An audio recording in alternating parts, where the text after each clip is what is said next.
After several months of use, all of my table saw blades need to be sharpened. After cutting this piece of maple wood, you can see that I need to push it too hard and the cut isn't as clean and accurate as it should be. Because of the price of the blades that I normally use, there's no point in having them sharpened because it would cost nearly as much as the blades themselves. For that reason, I bought 3 or 4 of the same blades every time I needed to have a sharp one, but now that all of them are dull and I don't want to keep buying blades, I've thought about making a jig to sharpen them at home. I've attached the diamond wheel to an angle grinder. At first I thought I might be over-revving it, but after a few tests it seems to be working as intended. I've also used 2 drawer slides for more accurate movement. I took the size of my blades into account when designing it, and the same jig will allow me to sharpen blades ranging from 165mm to 300mm, which are the biggest that I own. I've also developed an attachment for this jig to sharpen my router bits, but since this is a rather long process, I'll make another video to explain it. I'm planning on sharpening wood and metal bits with this jig, and at some point down the line, I'll definitely try to develop another attachment for that. I'm going to show you how to use the blade sharpening jig. First, we have to clean the blades with industrial degreaser and a brush. By doing this, our blades will cut better, but if we only do this, the blades will wear out too quickly. Now we mount the blade on the jig. I've used this adapter that comes with the blades as an axis. I screw in this knob as a safety measure, ensuring the blade won't pop off the jig.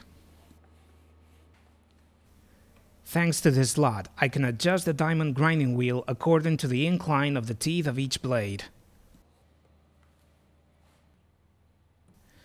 The jig also has a depth stop, which speeds up the sharpening process and makes the jig safer. The last step is to calibrate the blade rotation stop. I made it with a metal shelf support pin. Thanks to this setup, the grinding disc will grind down all the teeth evenly, improving the sharpening process. Once the jig has been calibrated, we mark the first tooth to find out where to stop, and little by little we sharpen the entire blade. Although the blade teeth have several sides with various angles, just sharpening the inner side is enough, which is what I'm doing. I've noticed this diamond disc is quite coarse, and the teeth aren't as smooth and straight as I would have liked, so I'm thinking of buying another diamond disc with finer grit to complete the sharpening process. It feels much sharper to the touch, but I'll do some cuts on this piece of maple wood to make sure.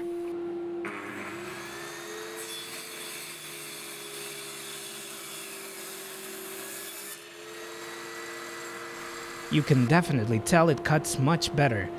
This jig will save me a lot of time and money. There are also blades where the teeth have alternating incline patterns. In these cases, we can tilt the round piece on which we place the blades as needed, before screwing it to the sliding table. Then, we must sharpen every other teeth on the blade, and after that, tilt the disc towards the other side and sharpen all the teeth we previously skipped.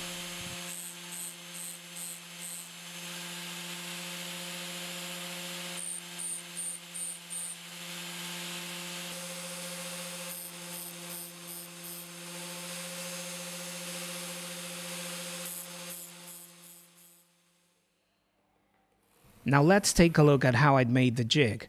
First I print the templates, which I then glued to the plywood. I drill all the holes with a column drill. On the underside of the board, I drill these holes which will be the ends of the rotation groove.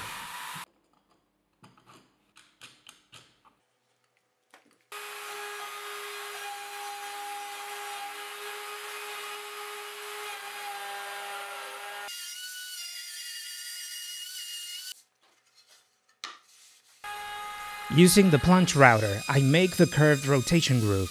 I'm going to use a carriage bolt so that it won't turn when tightening the knob. I drilled the rest of the holes on the jig's base and placed the necessary threaded inserts. Now I'll make the piece where the angle grinder will go. I'll also use a printable template in this case, so that it's easier to machine.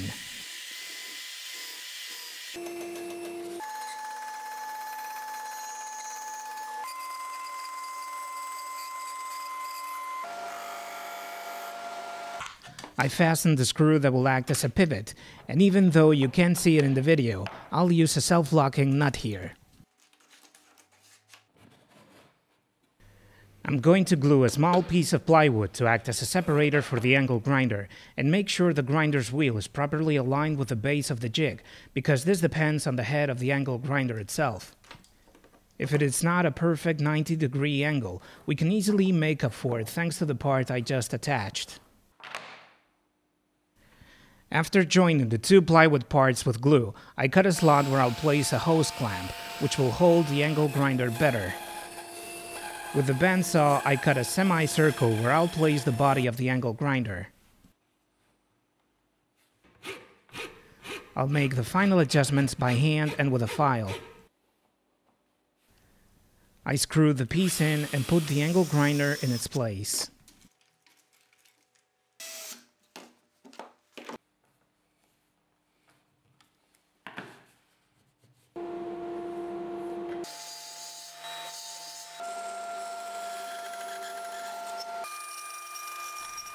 Now I'll make the sliding table. I cut all of its parts and glued them together.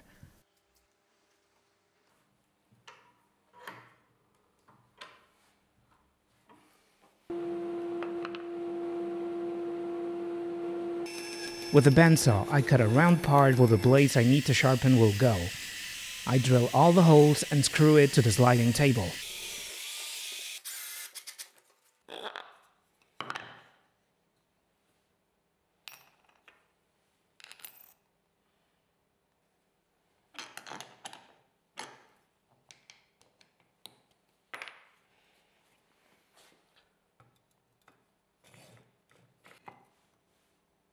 I screw both drawer slides to the bottom of the sliding table.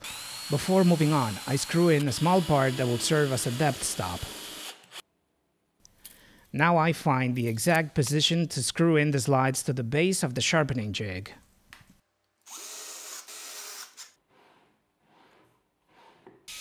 With a piece of plywood, I'll make the part that will hold the blades on the sliding table.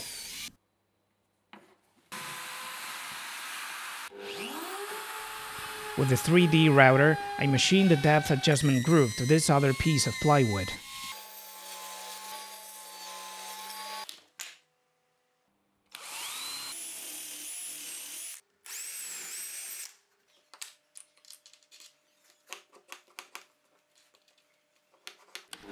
Lastly, I will make the parts that will act as stops for the disc.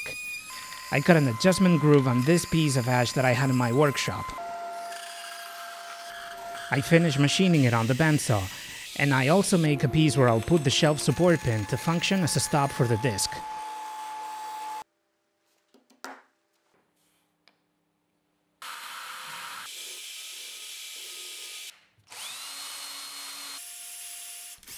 That's all for today.